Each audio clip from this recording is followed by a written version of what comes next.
Welcome to film protector అండి. ఇవాళ వచ్చేసి 'పెద్ది' నుంచి అయితే సెకండ్ సాంగ్ అయితే రావడం అయితే జరిగింది. అండ్ ఆ సెకండ్ సాంగ్ పేరు వచ్చేసి 'రై రై రారా' అనేసి పెట్టడం అయితే జరిగింది.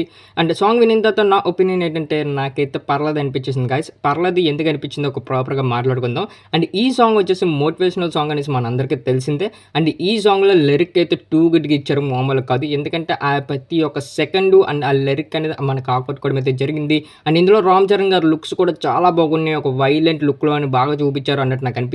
అండ్ రామ్ చరణ్ గారి డాన్స్ కూడా కొన్ని కొన్ని సీన్స్ అయితే ఇరగదీసేసారు అనిపించింది. అండ్ అవన్నీ చెప్పక్కర్లేదు ఎస్పెషల్లీ. బట్ మళ్ళీ ఇంకోసారి గుర్తు చేసుకోవడానికి బాగుంటది అనేసి నేను చెప్తున్నాను. అండ్ ఇందులో మాత్రం లిరిక్ అనేది చాలా బాగా ఇచ్చుకున్నారు. అండ్ ప్రాపర్‌గా అండ్ నీట్‌గా రాసుకొని అండ్ ఈ మోటివేషనల్ సాంగ్ ఎలాగ జనాలకి ఎక్కించాలి అనేసి ఒక ప్రాపర్‌గా రాసుకొని పెట్టుకున్నట్టు అనిపించింది నాకు. బట్ అంతా బాగానే ఉంది కానీ ఏఆర్ రెహమాన్ గారు క్లాసిక్ మ్యూజిక్ అయితే ఇరగదీసేస్తారు. అది మనందరికీ తెలిసిందే.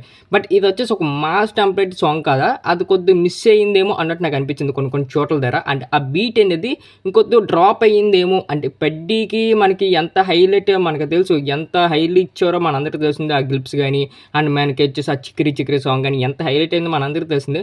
బట్ ఈ సాంగ్ కొద్దిగా డ్రాప్ అయ్యింది అన్నట్టు నాకు అనిపించింది. ఎందుకంటే ఈగర్‌లీ వెయిట్ చేశాను నైట్ నేను ఫుల్‌గా.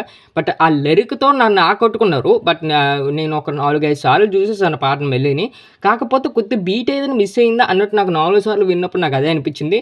బట్ ఏఆర్ రెహమాన్ గారు క్లాసిక్ ఇచ్చినంత మాస్ టెంప్లేట్ ఇవ్వలేదేమో అన్నట్టు నాకు అనిపించింది. బట్ సాంగ్ అయితే లిరిక్ అయితే చాలా బాగా రాసుకున్నారు. అండ్ కొన్ని కొన్ని లిరిక్ అయితే నాకు బాగా ఆకట్టుకుంది.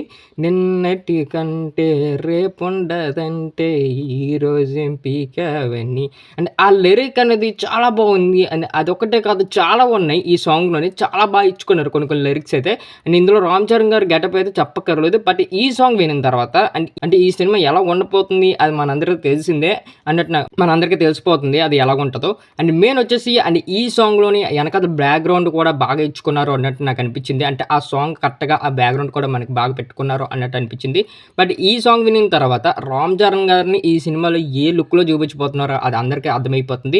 అండ్ ఈ సాంగ్ లాస్ట్‌లో మనకి ఆ క్రికెట్ షాట్ అయితే మేజర్ హైలైట్ అయిందని చెప్పొచ్చు భయ్. ఎందుకంటే ఆ రామ్ చరణ్ గారు ఆ బ్యాట్ తిప్పడం, పట్టుకొని మళ్ళీ ఆ 6 కొట్టడం అది టూ గుడ్‌గా చూపించారు అన్నట్టు నాకు అనిపించింది. బట్ ఈ సినిమా అంతా ఒక క్రికెట్ మీదనే ఎళ్తది అన్నట్టు నాకు అనిపించింది ఈ సాంగ్ చూసిన తర్వాత. ఎందుకంటే ఎక్కువ ఈ సాంగ్‌లో కూడా క్రికెట్‌ని ఎక్కువ చూపించడం అయితే జరిగింది. అండ్ ఆ లాస్ట్ షాట్ కూడా ఒక డిఫరెంట్‌గా ట్రై చేశారు. అండ్ ఆ ముందు షాట్ కన్నా ఈ షాట్ ఇంకా డిఫరెంట్‌గా ఉంది. మనోడు బ్యాట్ ఇలా తిప్పి కిందకి చేతిలో ఆనించి మళ్ళీ 6 కొట్టడం అదంతా డిఫరెంట్‌గా పెట్టుకున్నారు అన్నట్టు నాకు అనిపించింది. బట్ రామ్ చరణ్ గారు ఈస్ బ్యాక్, కమ్‌బ్యాక్ ఇస్తారు అన్నట్టు నాకు అనిపించింది. అండ్ కొన్ని కొన్ని సీన్స్ అయితే టూ గుడ్‌గా రాసుకున్నారు. అండ్ మెయిన్ వచ్చేసి అండ్ ఇందులో కూడా ఆ బ్యాక్‌గ్రౌండ్ సెటప్ గాని ఇవన్నీ బాగా సెటప్ చేసుకున్నారు ఈ భయ్య. అండ్ ఈ సినిమా మాత్రం ఖచ్చితంగా ఈ టెంప్లేట్‌లో ఉంటే మాత్రం ఖచ్చితంగా ఆడేస్తది. అండ్ నెక్స్ట్ సాంగ్ గురించి నేను ఈగర్‌గా వెయిట్ చేస్తున్నాను. ఆ సాంగ్ ఎలాంటి సాంగో అనేసి. ఇంకా ఈ సాంగ్ ఎవరైతే యూట్యూబ్‌లో వినలేదో ఎళ్లి వినియండి. ఇంకా మన ఛానల్ ఎవరైతే సబ్స్క్రైబ్ చేసుకోలేదో సబ్స్క్రైబ్ చేసుకొని బెల్ ఐకాన్ మాత్రం ఆన్‌లో పెట్టుకోండి.